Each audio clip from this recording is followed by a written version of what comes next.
Rádio Brasil Central. Hoje é segunda-feira, dia 23 de julho de 2012. Bom dia a você, ouvinte. Bom dia, Écio Santana. Bom dia, Karine Pinheiro. Bom dia para você que acompanha o mundo em sua casa em todo o Brasil. Agora, pela Rádio Brasil Central e RBC FM 90,1, o mundo em sua casa. O jornal falado de maior tradição no Centro-Oeste brasileiro. O mundo em sua casa. A informação em cima do fato. Um mundo de notícias no começo do dia. O mundo em sua casa tem a marca da Rádio Brasil Central e da RBC FM 90,1.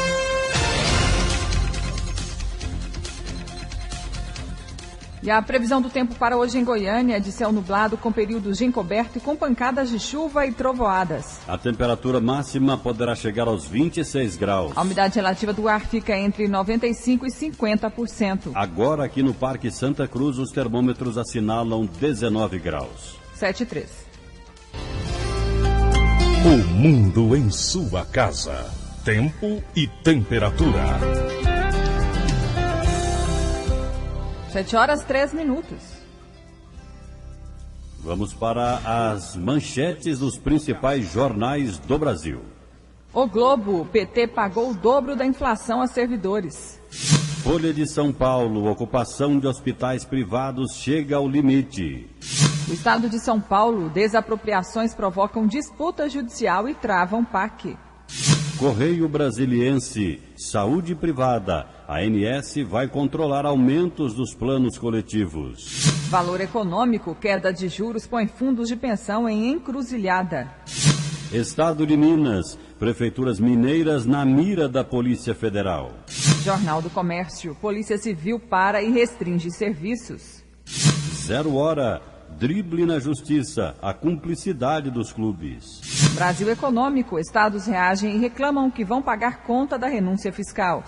O Popular, nem GPS dá conta de encontrar as ruas de Goiânia. Diário da Manhã, pedágio da corrupção. A cobrança de taxas por utilização de espaços cedidos pelo poder público é alvo de ação civil no Ministério Público de Goiás. Agora em Goiânia são 7 horas e 4 minutos. O mundo em sua casa. A política em Goiás. O Tribunal Regional Eleitoral multou Ademir Menezes e Véter Martins, respectivos candidatos a prefeito e vice-prefeito em Aparecida de Goiânia, por propaganda extemporânea. O autor da ação foi o PMDB, que alega propaganda por meio da rede social Facebook. E Ademir foi multado em R$5.000 e seu vice Véter Martins em R$200. E o sertanejo Zezé de Camargo foi condenado em primeira instância a pagar uma multa no valor de R$25.000 por infração ao Código Eleitoral. O cantor goiano responde a processos por crime contra a honra, propaganda eleitoral extemporânea e abuso de poder econômico, já que durante um show em Bom Despacho, em Minas Gerais, teria incitado o público de 12.000 pessoas a vaiar um vereador da oposição na cidade. A suspeita é que Zezé tenha sido instruído pelo prefeito de Bom Despacho, Haroldo Queiroz, influenciar o público a vaiar o vereador da oposição. Em comemoração ao centenário do município, a apresentação de Zezé com o irmão Luciano foi realizada no último dia 2 de junho. Para se apresentarem na cidade, os irmãos teriam recebido R$172.000. 7,6. O mundo em sua casa. Política nacional. Dados do Tribunal Superior Eleitoral mostram que mais de 100 cidades brasileiras terão apenas um candidato à prefeitura. Segundo o TSE, em outros 4 municípios, ninguém se candidatou ao cargo. Neste caso, será realizado um novo pleito para que candidatos se apresentem. Se não houver interessados em um gerente temporário será nomeado pelo Tribunal Regional Eleitoral ou pelo governador do estado. Aqui em Goiás, os moradores do município de Edéia já sabem quem será o próximo prefeito: Elson Tavares, do PSDB. O Datafolha divulgou neste final de semana pesquisa de intenção de voto sobre a disputa pelas prefeituras de São Paulo, Rio de Janeiro e Belo Horizonte. A pesquisa foi encomendada pela TV Globo e pelo jornal Folha de São Paulo. Em São Paulo, José Serra, do PSDB, com 30% das intenções de voto. Celso Russomano, do PRB, com 26%. Fernando Haddad, do PT, 7%. E Soninha, do PPS, também com 7%. No Rio de Janeiro, Eduardo Paes, do PMDB, lidera com 54% das intenções de voto. Marcelo Freixo, do PSOL, 10%. Rodrigo Maia, do Democrata, 6%. E Otávio Leite, do PSDB, 4%. Em Belo Horizonte, Márcio Lacerda, do PSB, lidera com 44% das intenções de voto. Patrus Ananias, do PT, tem 27%. Vanessa Portugal, do PSTU, 4%. E PP, do PCO, com 1%. Agora são 7h07 em Goiânia. A pedido do presidente do Supremo Tribunal Federal, ministro Carlos Aires Brito, a Força Nacional de Segurança deverá ajudar a Polícia Militar do Distrito Federal a garantir a segurança da Corte durante o julgamento do processo do chamado Mensalão, agendado para começar no próximo dia 2 de agosto. Segundo a assessoria do STF, o presidente do Supremo, Carlos Brito, manifestou preocupação com a segurança dos presentes à sessão de julgamento e das instalações. Mensalão foi o nome dado para as investigações conduzidas pela Comissão Parlamentar Mista de Inquérito no governo do presidente Luiz Inácio Lula da Silva, de um suposto esquema de compra de votos de parlamentares pelo Executivo. O STF julgará 38 réus que constam dos autos do processo, entre eles José Dirceu, ex-ministro da Casa Civil no governo Lula. E réu do Mensalão, Roberto Jefferson, está com câncer no pâncreas. Às vésperas do julgamento do Mensalão, o ex-deputado e atual presidente nacional do PTB, Roberto Jefferson, teve um câncer diagnosticado no pâncreas. Jefferson, que é um dos 38 réus no caso que provocou o maior escândalo do governo Lula, será operado no próximo dia 28 no Hospital Bom Samaritano, no Rio de Janeiro. Segundo a assessoria de imprensa do PTB, a doença está em fase inicial e o tumor é benigno. A assessoria também disse que o presidente do partido está otimista e tranquilo. Roberto Jefferson foi acusado pela Procuradoria-Geral da República de corrupção passiva e lavagem de dinheiro. Para os procuradores, o delator do Mensalão recebeu 4 milhões de reais do PT. Jefferson é apontado por desviar empréstimos fictícios com aval da cúpula petista, a fim de comprar votos de parlamentares para aprovar projetos de interesse do governo. Diante da pressão na época, ele revelou todo o esquema. O julgamento do Mensalão vai começar no dia 2 de agosto. De São Paulo, Melina Reis. O advogado do ex-ministro José Dirceu, José Luiz Mendes de Oliveira Lima, classifica como ficção a afirmação feita em 2006 pelo então Procurador-Geral da República, Antônio Fernando Barros e Silva de Souza, na denúncia do Mensalão. Segundo ele, Dirceu era chefe da suposta organização criminosa que teria sido criada para comprar votos favoráveis de parlamentares a projetos de interesse do governo de Luiz Inácio Lula da Silva. O advogado afirma que o Mensalão não existiu, que o Ministério Público Federal não conseguiu provar acusações contra seu cliente e que, por isso mesmo, tem absoluta convicção de que Dirceu será absolvido. Também o advogado Alberto Zacarias Toron, que defende o deputado João Paulo Cunha, do PT de São Paulo, classifica de invenção a acusação de que seu cliente cometeu crime de corrupção passiva, peculato e lavagem de dinheiro. Presidente da Câmara, à época do Mensalão, o petista é acusado de ter recebido 50 mil reais do chamado Valério Duto para favorecer uma das agências de Marcos Valério, a SMPIB, em um contrato de licitação da casa. 7h10. O polêmico tema do voto aberto tem chance de entrar na pauta de votações da Câmara ainda em agosto. Uma proposta de emenda à Constituição, já aprovada em 2 turnos no Senado em julho, prevê o fim do voto secreto nos processos de perda de mandato de deputados e senadores. Na Câmara, a PEC também passará por 2 turnos de votação, mas poderá dispensar análise de comissões ao ser apensada a outras propostas semelhantes e ganhar prioridade. O voto aberto já foi discutido em reunião do Colégio de Líderes e o texto do Senado, que determina o voto aberto apenas nos processos por quebra de decoro parlamentar, tem chance de obter consenso. Coordenador da Frente Parlamentar pelo Voto Aberto, o deputado Ivan Valente, do PSOL de São Paulo, lembra que uma outra proposta sobre o fim do voto secreto em todas as votações já foi aprovada na Câmara em primeiro turno em 2006, mas encontra-se parada desde então. Depois ela não andou, porque tem uma resistência de alguns líderes partidários né, de tornar transparente o voto. Então a Câmara vai ter que se posicionar, porque inclusive o Conselho de Ética da Casa tem vários processos contra parlamentares que precisam ser julgados, inclusive vários envolvidos no caso Cachoeira, precisam ser julgados imediatamente, e a Câmara dos Deputados não pode continuar sentando em cima desse projeto. Já o deputado Jair Bolsonaro, do PP do Rio de Janeiro, que se diz recordista em pedidos de cassação na Câmara, questiona o voto aberto. Se eu começar a votar para caçar parlamentares, não interessa o motivo pelos quais sendo acusados, no primeiro processo que chegar na Câmara, com toda certeza vão dar um troco em mim. Então eu tenho a ressalva no tocante a isso. Por outro lado, eu queria dizer para a opinião pública, né? Como você que está nos ouvindo aí, votaria, por exemplo, integrando o tribunal de júri ao ser julgado um traficante. Você votaria para condená-lo a 30 anos de cadeia ou para absolvê-lo? Com toda certeza, se você votar para condená-lo, você e sua família toda pode estar ameaçada lá na frente. Além da eleição das mesas diretoras e dos processos de cassação de mandatos, atualmente as votações também são secretas no caso de vetos presidenciais, escolhas de autoridades e indicação de ministros do Tribunal de Contas da União. De Brasília, Idelene Macedo. Agora são 7h13. Projeto torna guarda compartilhada possível mesmo sem acordo entre os pais. A professora de literatura Gândia Brandão e o arquiteto Fábio Domingues se separaram em 2008 depois de mais de uma década juntos. Durante o relacionamento, Gândia e Fábio tiveram uma filha, Clara, hoje com 12 anos. Após a separação, nenhum dos dois quis passar apenas fins de semana com a filha. Ambos queriam participar ativamente da vida e da educação da menina.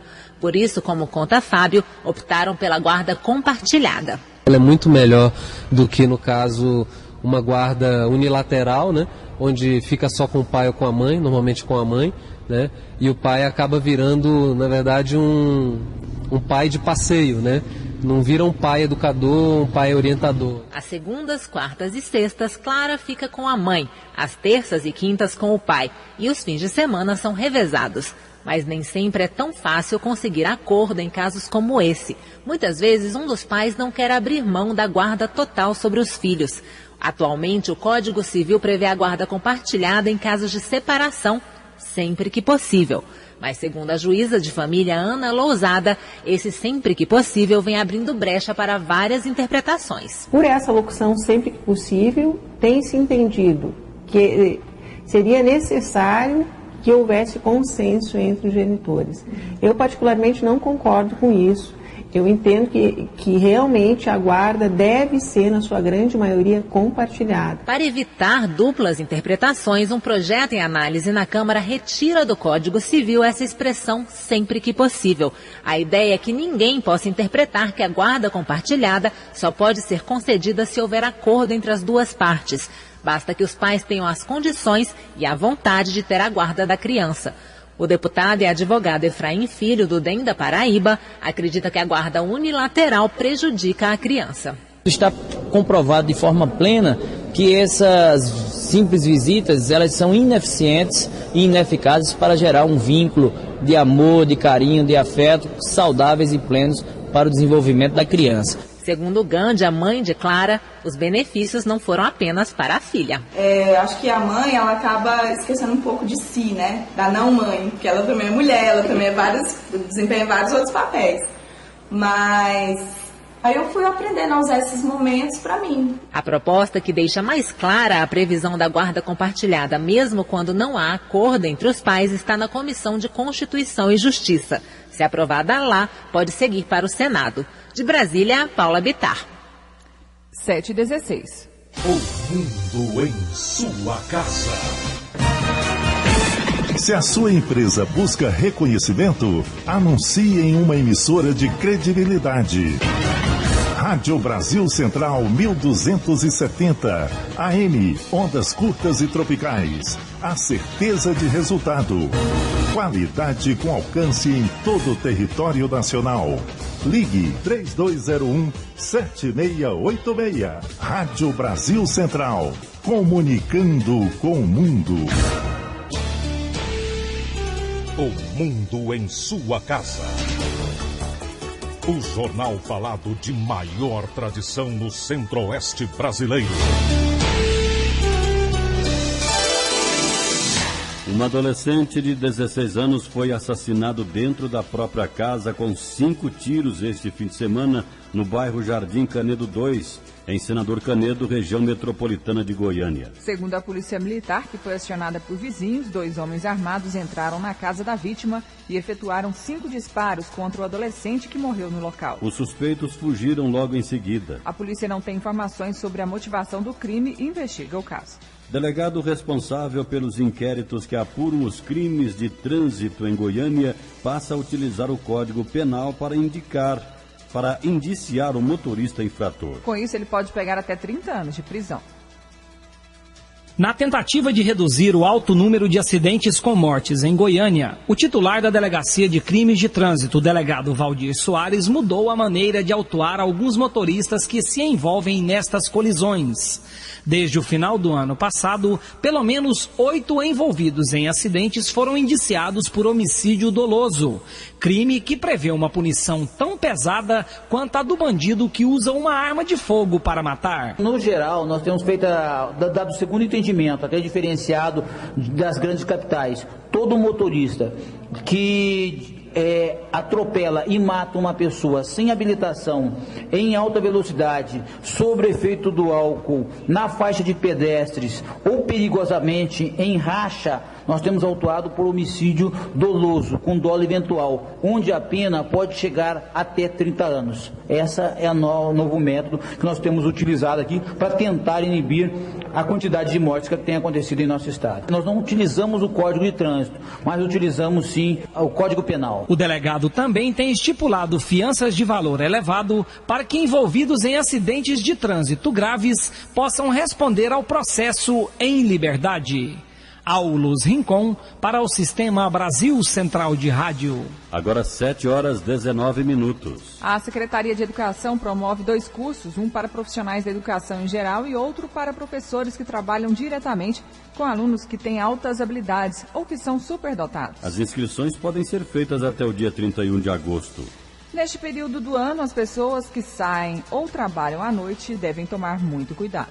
A relação entre frio e a incidência de problemas cardiovasculares tem pelo menos 2 explicações. No inverno, aumentam os casos de inflamação nos vasos sanguíneos, chamada de vasoconstrição, e crescem também os casos de gripes e doenças respiratórias. As doenças respiratórias são fatores de risco, principalmente na região centro-oeste, onde no inverno a temperatura é alta durante o dia e amena durante a noite. Além disso, a umidade relativa do ar cai drasticamente. Neste caso, as medidas de prevenção devem ser redobradas, conforme explica o médico cardiologista Alberto Las Casas. As pessoas que trabalham à noite ou que têm que sair de casa à noite, ou mesmo durante as suas residências, têm que se proteger um pouco mais com malhas que protejam da vasoconstrição ou da dilatação dos vasos por espasmo do frio. Essas são medidas fundamentais. A umidade relativa do ar baixa tem mais problemas de ordem respiratória do que propriamente cardiovascular, de risco de infarto ou de morte súbita ou de angina de peito. Mas estatisticamente é comprovado que pela vasoconstrição, pelo estreitamento das artérias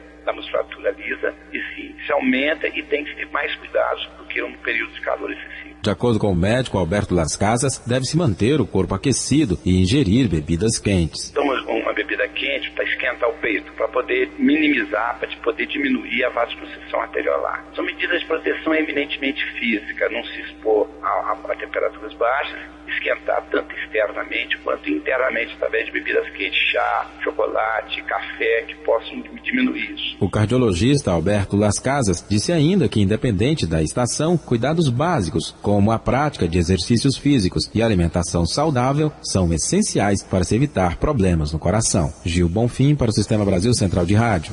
7h21.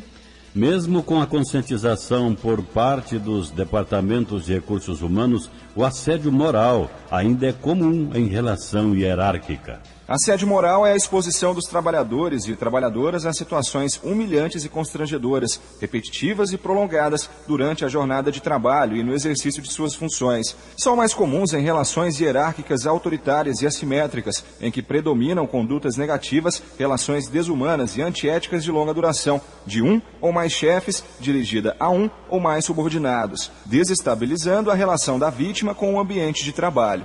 O Wellington de Bercia é professor de Direito do Trabalho e Prática Trabalhista da Pontifícia Universidade Católica de Goiás e explica melhor o que é assédio moral. Normalmente são características do assédio moral, cobranças exageradas, imposição de metas inalcançáveis, aumento de quantidade de trabalho ao ponto de impedir que o empregado possa ter uma vida normal, né, fora do ambiente de trabalho, exposições desnecessárias por meio de críticas pessoais que são realizadas em reuniões ou outros eventos, né, na presença de outras pessoas, perseguições, tratamento do empregado com rigor excessivo por meio do seu supervisor. Todas essas são características de uma conduta assediosa. No Brasil não existe uma lei específica contra assédio moral, mas ele pode ser enquadrado no artigo 483 da CLT. O professor diz o que o trabalhador precisa fazer para comprovar que está sendo assediado. A questão da prova ela é um pouco complicada, porque quando o empregador ou o seu preposto vislumbra essa questão do assédio, tenta ofender essa imagem, a honra do empregado, ele o faz de uma maneira muito sutil, né, via de regra. Mas o assédio moral pode ser documentado ou demonstrado por meio de prova documental, seja e-mail, recado por meio de cartas ou demais orientações encaminhadas por escrito, ou até mesmo gravações e outros meios de prova. Paulo Henrique Santos, para o Sistema Brasil Central de Rádio. Em Goiânia, 7h23. A Secretaria Estadual de Saúde alerta que apenas por meio de diagnóstico médico é possível diferenciar a gripe comum da gripe A, provocada pelo vírus H1N1. Os sintomas de ambas são praticamente os mesmos: febre, tosse, dor de cabeça, dores musculares, dor na garganta e sensação de fraqueza. O diferencial da gripe A é que ela tende a se agravar mais rapidamente, por isso as pessoas devem procurar imediatamente uma unidade de saúde para obter um diagnóstico preciso e para que o tratamento seja iniciado o mais rápido possível, sobretudo em caso de contágio pela gripe A. A gerente de Vigilância Epidemiológica da Secretaria Estadual de Saúde aqui do estado de Goiás, Wilma Alves Cardoso, está conosco ao vivo. Vamos conversar com ela um pouco mais sobre as questões de gripes. Bom dia, Wilma. Bom dia. Por que a Secretaria de Saúde resolveu fazer, então, essa recomendação para que a pessoa que estiver com sintoma ir imediatamente ao médico? Olha, essa recomendação é em virtude da necessidade do tratamento se iniciar precocemente para que a gente não tenha uma maior gravidade dos casos e ocorra o óbito. O aumento do número de gripe aqui em Goiás está relacionado ao novo ciclo do vírus H1N1? Não está relacionado. Esse aumento, segundo o Ministério da Saúde, é um aumento esperado, visto que o vírus continua circulante no país, né? Então, assim, no momento a gente ainda não precisa alarmar, a gente pede à população que mantenha aqueles cuidados de prevenção e controle, mas, assim, a gente considera que é um momento de alerta, mas que não tem nenhum risco epidêmico ainda, né? Quantos casos já foram confirmados em Goiás? Olha, até sexta-feira a gente tinha confirmado 21 casos e 7 óbitos. A senhora disse que não precisa de se alarmar, que a sociedade não precisa se alarmar. As autoridades sanitárias têm o controle dessa situação?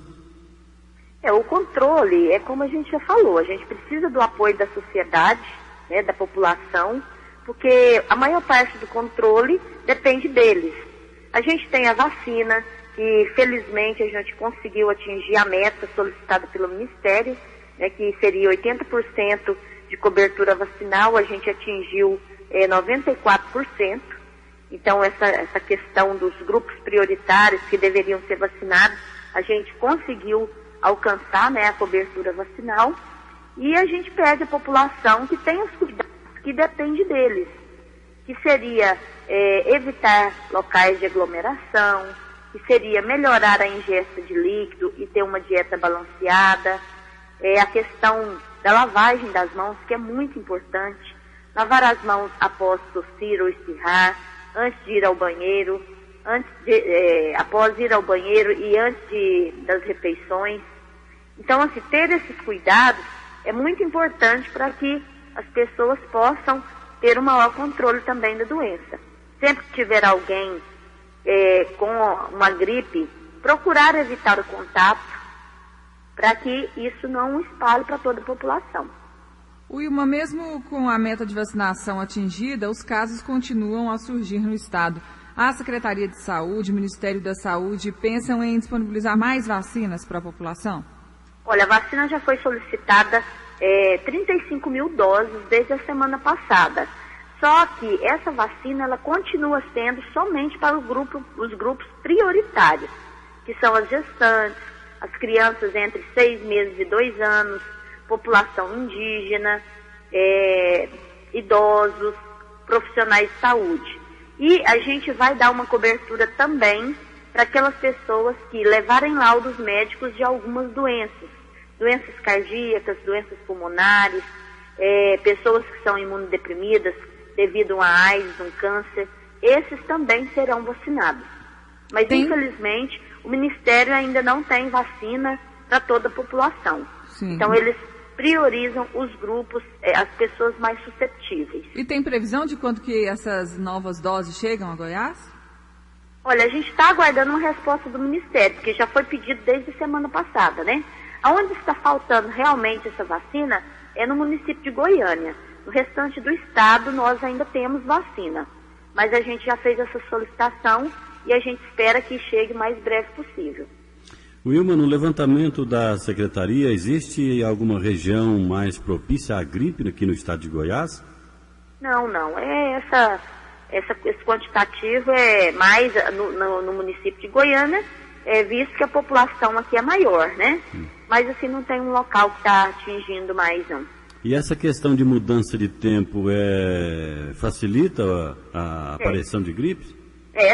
A questão do inverno, do tempo frio, ela é mais propícia para a gripe, sim. A população, então, deve tomar mais cuidado. Por que a gripe ela é mais agressiva? Olha, é o tipo de vírus, né? Então, a gente tem vários tipos de vírus. Então, cada um atinge de uma forma, né? A nossa vacina, ela é uma vacina trivalente. E ela protege contra 3 tipos de gripe, que é H1N1, H3N2 e o tipo B. Então, assim, as pessoas, às vezes, tomam a vacina e, posteriormente, gripam. E aí fala que a vacina não valeu, ou que foi pior, que ela teve uma gripe. Mas não é, porque, às vezes, outro tipo de vírus é que atingiu a pessoa. Mas, assim, cada tipo de vírus tem uma particularidade, né? Bom, quando estiver com sintomas da gripe, deve procurar um médico imediatamente. Se houver atraso no atendimento do médico ao paciente, pode levar a alguma consequência? Pode. Às vezes, se a pessoa demorar a procurar uma unidade médica e demorar para fazer esse diagnóstico, às vezes, quando ela procura, que a tendência de muitas pessoas é achar que a gripe é uma coisa simples e ficar tentando tratar sozinho em casa, né, com remedinho, com chazinho, e isso não é indicado, justamente para que os sintomas não se agravem e compliquem mais, e aí possa ter um risco da pessoa ir a óbito, né? Então a gente recomenda que nos primeiros dias que ela tiver os sintomas da gripe, ela já procura um médico, até porque o tratamento, ele é indicado até 48 horas após os primeiros sintomas. Então, se a pessoa demorar muito tempo, às vezes a medicação já não vai ser tão potente como deveria, né? Então, é isso a nossa orientação. Procure rapidamente um médico para que, se o médico diagnosticar que possa ser uma gripe realmente, ele já iniciar com o tratamento que é aquela medicação, Tamiflu, né? Wilma, agradecemos a gentileza da senhora ter nos atendido aqui em O Mundo em Sua Casa. Um bom dia. Eu que agradeço e me coloco à disposição para maiores esclarecimentos. Bom dia. Conversamos aqui em O Mundo em Sua Casa com a gerente de Vigilância Epidemiológica da Secretaria Estadual de Saúde do Estado de Goiás, Wilma Alves Cardoso. Ela dando aí os detalhes em relação às gripes que aparecem nos cidadãos ou nas pessoas. E se você tiver com sintoma de gripe, deve procurar um médico, porque não sabe se pode ser uma gripe simples ou o vírus H1N1. 7h31. O Mundo em Sua Casa. A informação em cima do fato. Brasil é referência na destinação de embalagens de agrotóxicos. O recolhimento das embalagens de agrotóxicos é obrigatório no país há 10 anos. Antes da legislação federal que determinou a responsabilidade da destinação final de embalagens vazias para o agricultor, o fabricante e o revendedor, os recipientes eram enterrados ou queimados, gerando danos ao meio ambiente. Hoje, o Instituto Nacional de Processamento de Embalagens Vazias, ONG responsável pela destinação do material, recolhe 94% do total descartado. O coordenador de agrotóxicos do Ministério da Agricultura, Luiz Eduardo Rangel, diz que a lei veio para mudar o comportamento do agricultor em relação à sustentabilidade. De fato, o ambiente em que ele está trabalhando fique isento de substâncias mais perigosas do que aquelas de maior risco do que aquele necessário para ser corrido quando você usa insumos dessa natureza. Então, um alinhamento muito grande com a questão da responsabilização ambiental. Hoje é uma exigência muito grande da sociedade, não só brasileira, como mundial, né, de que o campo esteja alinhado com toda essa questão de sustentabilidade, né? Existe o risco, e é por isso que isso está bem definido em lei, do agricultor ele não cumprindo essas determinações, ele ter riscos de multa, né? Enfim, das sanções administrativas e civis que esse processo pode trazer, mas da nossa visão, o maior benefício é mostrar, principalmente para os nossos consumidores domésticos e internacionais, que existe uma responsabilização muito grande da agricultura brasileira com relação à sustentabilidade. E esse é um modelo que deu certo. Nós acreditamos que não é só esse o modelo que pode dar certo, que soluções inteligentes para todo o sistema de gerenciamento de insumos no campo, eles podem trazer benefícios para essa visão, né, para essa imagem que a agricultura brasileira quer passar para o resto do mundo. Goiás está entre os estados líderes na devolução de recipientes de agrotóxicos. No ano passado, foram recolhidas mais de 3.500 toneladas de embalagens. Karine Pinheiro para o Sistema Brasil Central de Rádio. 7h33. E 60% dos municípios brasileiros não têm tratamento de esgoto. A organização não governamental Bioma Brasil constatou que 68% dos municípios brasileiros não têm tratamento de esgoto devido ao alto custo para a implantação do sistema que utiliza-se de produtos químicos. Para entender como isso funciona, vamos conhecer o trabalho que é feito na Estação de Tratamento de Esgoto de Goiânia. As explicações são do supervisor da ET, Fabian Julian. O tratamento do resíduo aqui, a gente tenta desaguar o resíduo de uma maneira que gere o menos de resíduos sólidos possível. E hoje, na Estação de Tratamento de Esgoto de Goiânia, nós temos uma solução que é a desinfecção com cal, onde essa desinfecção mata os patogênicos e micro-organismos nocivos, e dispomos isso aí em área degradada, tentando a recuperação de áreas que foram exploradas aí pela ação do homem, antigas cascalheiras, trazendo de volta a vida biológica onde era antes um solo inerte. No Brasil, são várias as experiências, as novas tecnologias para tratamento do esgoto, lixo e do lodo. O cientista da ONG Bioma Brasil, Lázaro Sebastião Roberto, apresentou para os técnicos da Saneago uma alternativa à biotecnologia sustentável para tratamento de resíduos sólidos e efluentes. Então a proposta nossa é trazer uma ferramenta nova, tecnológica, diferenciada, com princípios de base natural, para que possa demonstrar a nossa contribuição, não só à questão ambiental, mas principalmente deixar isso para ser validado, para ser avaliado e principalmente reuso da água. A nossa proposta é reutilização da água. O tratamento natural dos resíduos sólidos traz economia de 15% a 30% nos gastos em relação ao modelo químico utilizado atualmente. 7h35. A seguir, as notícias do esporte com José Calazans. O mundo em sua casa. O mundo em sua casa tem a marca da Rádio Brasil Central e da RBC FM 90,1.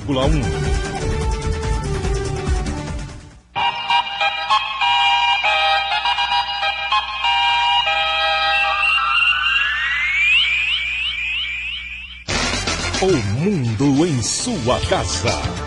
Esporte. Bom dia. A estreia de Fernandão, ex-jogador do Goiás, no comando técnico do Internacional, não poderia ser melhor. A equipe gaúcha começou a rodada na 8ª colocação com 16 pontos. Ganhou do Atlético por 4-1, último colocado do Brasileirão. O Atlético voltou a decepcionar nesse campeonato brasileiro, ao ser goleado de 4-1 diante do Internacional, ontem à noite no estádio Beira-Rio, aqui em Porto Alegre. O Atlético que começou até bem, conseguiu empatar o jogo quando o meio-campista Elton fez o gol do Internacional. Renier empatou ainda no primeiro tempo, após uma cobrança de escanteio. Mas no segundo tempo tudo foi por água abaixo, quando o atacante Dagoberto, logo no primeiro minuto, desempatou o jogo. E aí foi uma sequência de erros, com o terceiro gol de Jajá e o último do atacante Fred. O Atlético volta a campo quarta-feira, 9h50 da noite, contra o São Paulo, no estádio Serra Dourada. Eric Maravilha, para o Sistema Brasil Central de Rádio. Os resultados da 11ª rodada da Série A: Vasco 2, Santos 0, Atlético Mineiro 4, Sport 1, Corinthians 1, Portuguesa 1, Palmeiras 3, Náutico 0, Cruzeiro 1, Flamengo 0, São Paulo 2, Figueirense 0, Grêmio 1, Botafogo 0, Fluminense 2, Ponte Preta 1 e Bahia 2, Coritiba 2. O Atlético Mineiro, com 28 pontos, é o líder da Série A. A 12ª rodada começa na próxima quarta-feira e será completada na quinta. 7h37, Vila Nova vence de goleada e melhora sua classificação na Série C. A vitória do Vila Nova de ontem, 4-1 para cima do Duque de Caxias no estádio Serra Dourada, voltou a colocar o time colorado entre os 4 primeiros do Grupo B, da 3ª divisão do Campeonato Nacional. O Vila, que agora só volta a campo no próximo fim de semana, também no estádio Serra Dourada. O jogo será no sábado contra o Tupi de Juiz de Fora. Para esta partida, segue fora o Meia Preto, jogador que só deve ficar à disposição para outra rodada contra o Caxias, em Caxias do Sul, e a diretoria do Vila já se movimenta em busca de contratações. Zagueiro Jean Pablo, que passou pelo Vila em 2010, foi contratado pela diretoria e deverá ser apresentado ainda hoje no Anésio Brasileiro Alvarenga. Em relação ao lateral esquerdo, Edinho, que por último estava no Brasiliense, chegou a acertar com o Vila, mas deu para trás. Com isso, os dirigentes colorados conversaram com a diretoria do Avaí e acertaram o empréstimo do lateral esquerdo Renan. Entre as duas diretorias está tudo certo, só falta o jogador aceitar vir para o Vila Nova. Paulo Massad para o Sistema Brasil Central de Rádio. O Vila Nova, com mais este bom resultado, é vice-líder do Grupo 2 da Série C, com 7 pontos ganhos. E confirmando, joga no próximo sábado no Serra Dourada contra o Tupi de Juiz de Fora. 7h38, na Série B, o Goiás volta a campo amanhã pela 13ª rodada. A delegação do Goiás já está em Maceió. Amanhã enfrenta o Asa, em Arapiraca, a 150 quilômetros da capital alagoana. O técnico do Goiás, Anderson Moreira, que passa a contar para o jogo de amanhã com o atacante Yarley, que não atuou contra o Avaí. Mais uma vitória do Goiás, 2-0 no último sábado, devido a uma forte pancada no tornozelo. Já o atacante Walter não viajou com a delegação e está entregue ao departamento médico com dores musculares. O Goiás busca a 4ª vitória seguida na Série B do Brasileiro amanhã contra o Asa em Arapiraca. Faz um treinamento hoje à tarde no CT do Corinthians, ainda em Maceió, e no início da noite segue para Arapiraca, onde enfrenta o Asa amanhã. O Goiás busca a 4ª vitória para, quem sabe, pela primeira vez, terminar uma rodada entre os 4 melhores da competição. Vinícius Silva para o Sistema Brasil Central de Rádio. E pelo Campeonato Brasileiro da Série D, ontem em Catalão, o Craque empatou em 2-2 com o Ceilândia, continua invicto. O Ceilândia é líder com 8 pontos. O Craque, com o empate de ontem, foi a 6 pontos e joga no próximo domingo aqui contra a Aparecidense. Voltando à Série B, além de Asa e Goiás, a Série B tem mais 2 jogos programados para amanhã: Joinville e América de Natal e Boa Esporte e Atlético Mineiro. 7h40, Time Mania não cumpre a finalidade para a qual foi criada e os clubes pedem solução. Criada em 2007 para ajudar os clubes de futebol brasileiros a pagar suas dívidas, a Time Mania não decolou. O volume esperado de 500 milhões de reais em apostas não chegou em 2011 a 160 milhões. As dívidas dos clubes chegam a 4 bilhões, metade disso em dívidas com o governo. O jogo não chegou a pagar 10% dessas dívidas fiscais. A Comissão de Turismo e Desporto quer achar um meio de fazer o mecanismo mais eficiente e criou um grupo de trabalho que já está discutindo o problema com os clubes e com a Caixa Econômica Federal, que administra os jogos no Brasil. Coordenador do grupo de trabalho, o deputado Danley de Deus, do PSDB gaúcho, afirma que é preciso atuar em 2 frentes: tornar o jogo mais popular e ampliar o acesso às apostas por meio da internet. Um consenso é a recolocação do produto no mercado, né, de uma forma mais atrativa. A saída é a questão da internet. Praticamente todo mundo já tem jogo pela internet. Danley informou que a Caixa Econômica já está estudando modelos de jogos pela internet existentes nos outros países. O parlamentar explicou que é preciso criar uma legislação para a liberação do jogo pela internet. Ele também acredita que será preciso criar um novo jogo completamente diferente para entrar no lugar da Time Mania. Uma mudança que o deputado acredita ser fundamental é a participação ativa dos clubes no novo modelo. Os clubes, principalmente, têm que mudar a sua atitude em relação ao jogo, têm sim que colocar seus atletas, já que todos têm hoje um contrato de imagem, colocar à disposição para que se possa usar. Hoje, o jogo apresenta 80 números e 80 clubes de futebol. O apostador escolhe 10 números e um time do coração. Se tiver de 3 a 7 acertos dos 7 números sorteados, ganha.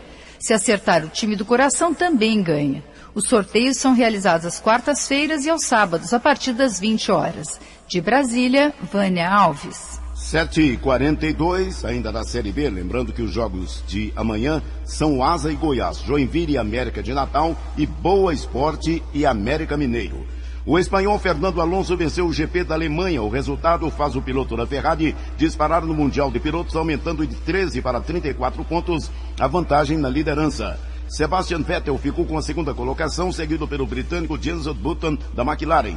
Os brasileiros não tiveram um bom final de semana na Alemanha. Felipe Massa ficou com 12º lugar, enquanto que Bruno Senna ficou todo o tempo como retardatário na 17ª colocação. A próxima etapa da Fórmula 1 será disputada no próximo domingo com o Grande Prêmio da Hungria. Às 7h43 do esporte é o que há. O mundo em sua casa. A informação em cima do fato. Agora em Goiânia são 7h43. A partir de hoje, a operadora de telefonia móvel TIM está suspensa de habilitar novas linhas de telefones celulares em Goiás e em outros 18 estados do país, estando sujeita ao pagamento de multa diária de R$200 mil, caso descumpra a decisão da Anatel. A operadora de telefonia móvel terá 30 dias para apresentar um plano de investimentos para os próximos 2 anos, a fim de promover melhorias nos serviços oferecidos aos consumidores. A Anatel determinou a suspensão por causa do alto número de reclamações recebidas. Entre as mais recorrentes está a chamada interrompida no meio da ligação. Rosânia Nunes Ferreira, que é superintendente em exercício do PROCON aqui em Goiás, está conosco. Vamos conversar com ela um pouco mais sobre essa situação. Rosânia, bom dia. Bom dia. O PROCON tem como fiscalizar essa determinação da Anatel aqui em Goiás? A Anatel é uma agência nacional reguladora dos serviços de telefonia. Como é uma determinação da própria Anatel, cabe a ela a fiscalização. Inclusive, ela prevê uma multa de R$200 mil por dia e por ocorrência em cada estado. O PROCON Goiás ele continuará fiscalizando os casos de má prestação de serviço, como, por exemplo, perda de sinal, área de cobertura incompleta, mau atendimento, não completamento ou interrompimento das chamadas. Em todos os levantamentos, Rosânia, as companhias telefônicas são campeãs em reclamações populares. Os PROCONs têm dificuldades em fiscalizar e punir essas empresas?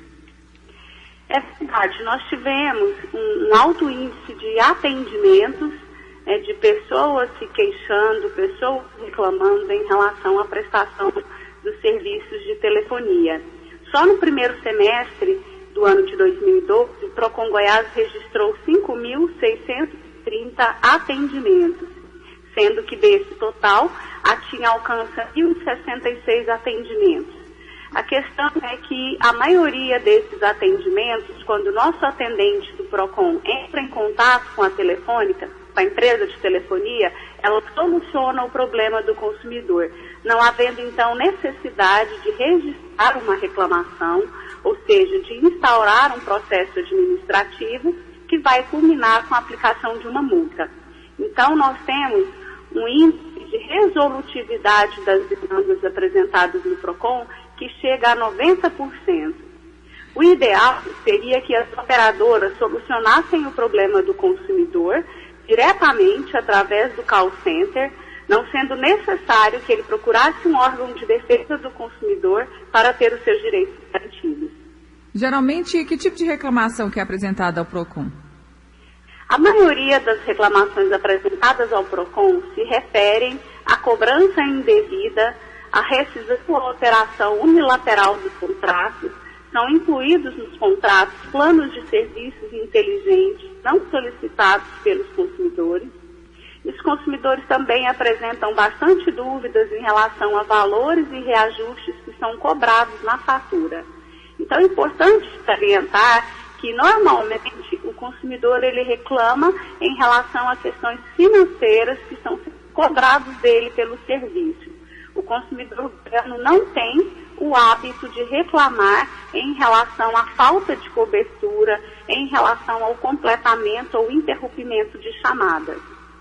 Um outro tipo de serviço que sofreu regulação recente foi o setor de planos de saúde. É um setor que também apresenta quantidade elevada de reclamações? Sim, eu não estou com os números em mãos, mas nós temos bastante reclamações em relação à má prestação dos serviços também, no que tange ao descumprimento das normas relativas ao prazo para atendimento de consultas, exames e cirurgias.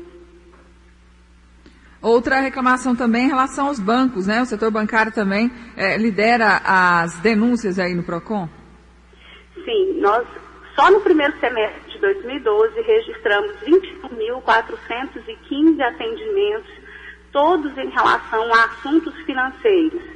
Normalmente cobranças indevidas, problemas relativos a crédito consignado, filas em banco, cálculos e prestações de juros.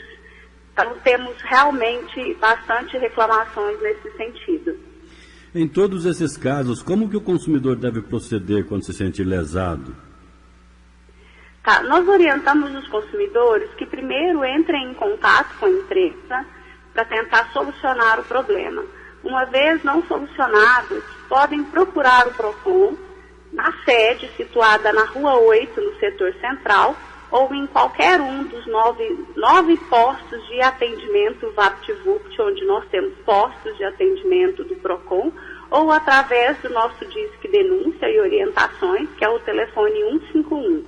É muito importante que o consumidor realmente faça a reclamação, para que o órgão tenha, então, uma noção, né, dos problemas apresentados e que nós possamos tomar as medidas visando solucionar esses problemas. Rosânia Nunes Ferreira, superintendente em exercício do PROCON Goiás, obrigada pela sua participação aqui no Mundo em Sua Casa. Bom dia. Bom dia, eu que agradeço a todos. Obrigada. A superintendente falando então das reclamações do consumidor no PROCON, principalmente em relação às operadoras de telefonia celular. Lembrando que a partir de hoje a TIM está suspensa de habilitar novas linhas de telefones celulares aqui em Goiás e também em outros 18 estados do país. Agora em Goiânia são 7h49. O Mundo em Sua Casa. A informação em cima do fato. Fiscais da Agrodefesa continuam visitando várias fazendas em todo o estado com o objetivo de constatar o tipo de ração que vem sendo utilizada para a engorda do gado. A preocupação é com a possibilidade do uso da cama de frango, que é responsável pela transmissão do vírus da vaca louca. O Brasil nunca registrou nenhum caso de mal da vaca louca e recebeu o título de risco insignificante para a doença pela Organização de Saúde Animal. Segundo a Agrodefesa, o estado de Goiás mantém vigilância permanente para abolir o uso desse tipo de ração que pode contaminar o rebanho. Mas com a estiagem nesta época do ano, o trabalho é intensificado, principalmente nas regiões onde há maior concentração de aviários, como explica o gerente de Sanidade Animal da Agrodefesa, Antônio Leal. Tem vários municípios, né? Tem região sudoeste, na região sudoeste, aqui na região mais próxima de Goiânia, na região de Itaberaí, temos a região de Pires do Rio. Então, no estado de Goiás, Goiás como é um polo muito grande de avicultura, né? Existem várias integrações, frango de corte, a gente realiza nesses pontos. Antônio Leal esclarece que a cama de frango não é uma escolha lucrativa, pois além dos riscos para a saúde dos animais, não apresenta resultado satisfatório no peso para o abate. O produtor é notificado tem que fazer o sacrifício desses animais.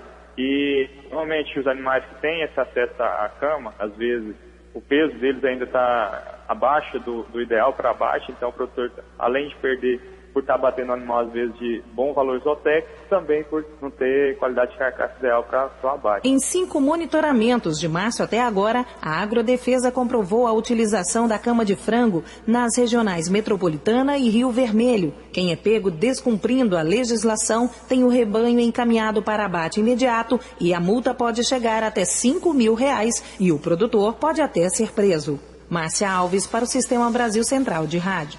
7h52 agora. Má qualidade dos serviços e atraso na entrega são as principais reclamações de quem faz compra pela internet. A reclamação mais recorrente é de não entrega ou atraso, com 548 citações. O segundo lugar é relativo à rescisão ou alteração do contrato por uma das partes, com 146 citações. Outras reclamações tratam de problemas com garantia e cobrança indevida ou abusiva. Uma das modalidades de compra pela internet é a compra coletiva. E a assessora-geral do PROCON estadual, Rosânia Nunes, fala sobre as principais queixas que tem recebido. As reclamações mais frequentes são em relação à qualidade dos produtos e dos serviços oferecidos e problemas também referentes ao agendamento da prestação de serviços. Ele tem direito de ser bem tratado, de ser bem cuidado, como se ele tivesse feito a compra de forma presencial. O consumidor deve exigir a nota fiscal e exigir o cumprimento integral de todas as condições. Caso o consumidor se sinta lesado, é possível procurar o PROCON, que tem conseguido resolver cerca de 90% dos casos sem recorrer à justiça, como explica Rosânia Nunes. Porque nós temos um contato aberto com as empresas, o consumidor pode fazer a denúncia de forma anônima através do telefone 151 ou pessoalmente na sede do PROCON Goiás, na Rua 8, no centro, ou qualquer um dos nossos postos de atendimento nos VaptVupt de Goiânia. Bom, o consumidor pode acessar o site do PROCON Goiás e verificar o nosso cadastro de reclamação mais fundamentada, né, que são as empresas que foram mais reclamadas no mês. E além disso, o consumidor pode acessar também o site do Reclame Aqui e verificar quais as empresas que já obtiveram maior índice de reclamações. Anote então os endereços dos sites www.procon.go.gov.br e www.reclameaqui.com.br. Riva Cran para o Sistema Brasil Central de Rádio. 7h54. Previdência Social está preocupada com o grande número de golpes que vem sendo aplicados em aposentados. De acordo com a Associação Nacional das Empresas Promotoras de Crédito Correspondentes do país, beneficiários do INSS preferem esse tipo de crédito pela facilidade do desconto direto em folha e pelas menores taxas de juros do mercado. Mas, de acordo com a Previdência Social, o número de fraudes tem aumentado a cada ano.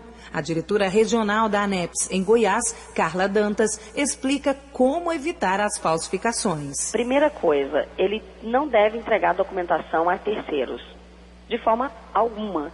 Passar informações por telefone que não seja especificada do outro lado, né? A pessoa que está do outro lado especifique mais sobre o que ele está vendendo, o que ele está apresentando.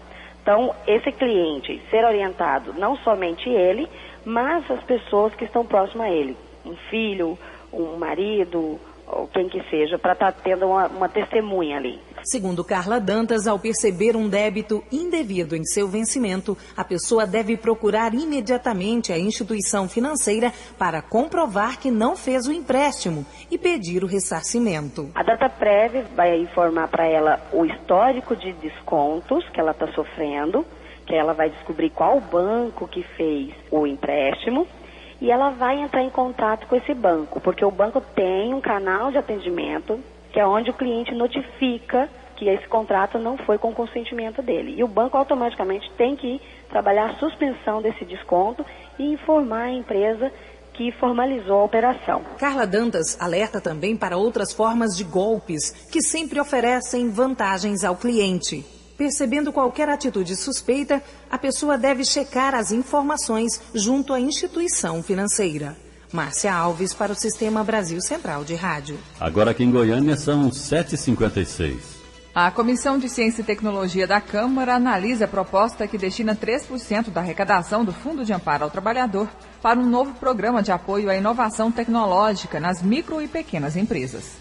O projeto é resultado de diagnóstico elaborado pelo Conselho de Altos Estudos e Avaliação Tecnológica da Câmara e foi apresentado pelo deputado Ariosto Holanda, do PSB do Ceará. Segundo o deputado, a política seria conduzida principalmente pelas instituições federais de ensino profissionalizante. O caminho para chegar às micro e pequenas empresas é o caminho da extensão, a partir das universidades e dos institutos tecnológicos.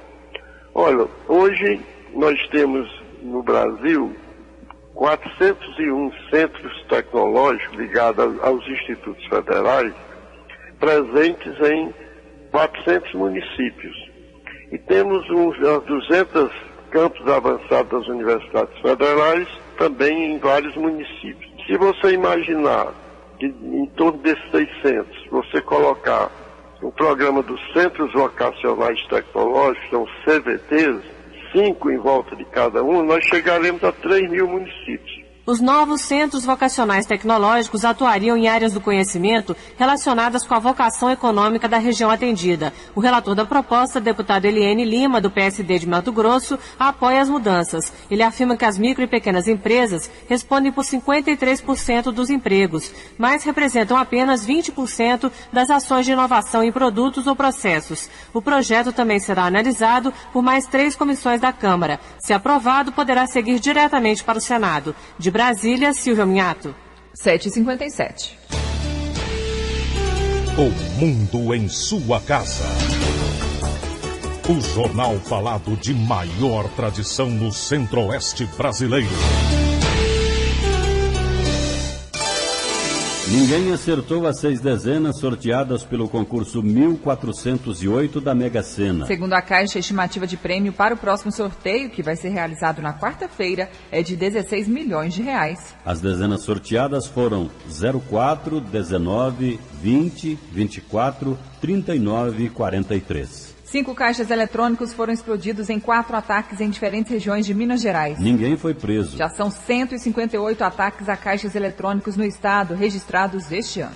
Um relatório da Secretaria de Direitos Humanos da Presidência da República indica que mais de 4 pessoas são vítimas por dia de violência homofóbica no Brasil. No ano passado foram registrados 278 assassinatos. O Piauí é o estado com mais casos de violência. Um adolescente de 16 anos que estava em uma viatura da Polícia Militar morreu em um acidente neste domingo em Guimarães, em Minas Gerais. Segundo a PM, o veículo dos militares foi atingido por um carro que teria invadido a contramão na BR-365. A viatura caiu em uma ribanceira e capotou várias vezes. O adolescente morreu no local. Na cidade de Palhoça, Santa Catarina, um homem de 27 anos foi preso por tentativa de estupro ao menino de 5 anos. O crime aconteceu durante uma festa na casa dos pais do menino. O homem era um dos convidados. 7h59, destaques internacionais. Pela primeira vez, membros das Forças Armadas dos Estados Unidos puderam marchar com seus uniformes durante a Parada Gay de San Diego, realizada neste final de semana. Dezenas de soldados e marinheiros marcharam ao lado de um caminhão militar decorado com uma faixa que dizia "Liberdade para servir" e uma bandeira com as cores do arco-íris. Militares vestidos em roupas civis também participaram da parada ao lado de seus colegas uniformizados. A cantora Lady Gaga está sendo acusada de influenciar adolescentes a se tornarem gays. Quem faz a acusação é a Associação da Família da Flórida, nos Estados Unidos. A polêmica teve início depois que a cantora anunciou uma parceria de sua fundação, a Born This Way, com a rede de lojas Office Depot, para vender itens que promovam o orgulho dos jovens serem o que são, independentemente de sua opção sexual. E no Iraque, atentados com carros-bomba em 2 cidades do sul de Bagdá e em Najaf mataram 20 pessoas neste domingo. Outras 80 ficaram feridas. Ontem foi um dos dias mais violentos no Iraque nas últimas 2 semanas. Agora em Goiânia são 8 horas em ponto. Está terminando a edição de hoje de O Mundo em Sua Casa. Teve a apresentação de Écio Santana e Karine Pinheiro. Redação e edição, Antônio Correia. Direção de estúdio, Luzeni Gomes. Chefes de reportagens, Ione Chagas e Almir Costa. Operação de áudio, Cristina Rocha. Central técnica, Fausto Marciano. Gerência do Sistema de Rádio, Suede Barbosa. Direção de Tele Rádio Difusão, Abadia Lima. O Mundo em Sua Casa volta amanhã às 7 horas. Bom dia, Karine. Bom dia, até amanhã. Este foi, pela Rádio Brasil Central e RBC FM 90,1, O Mundo em Sua Casa. O jornal falado de maior tradição no Centro-Oeste brasileiro. O Mundo em Sua Casa. A informação em cima do fato. Um mundo de notícias no começo do dia.